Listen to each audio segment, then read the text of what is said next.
Ang mga ibon na lumilipad ay mahal ng Diyos, di kumukupas.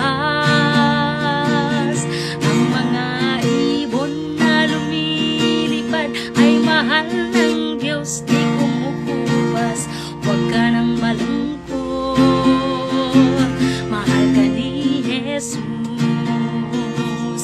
Ang mga isda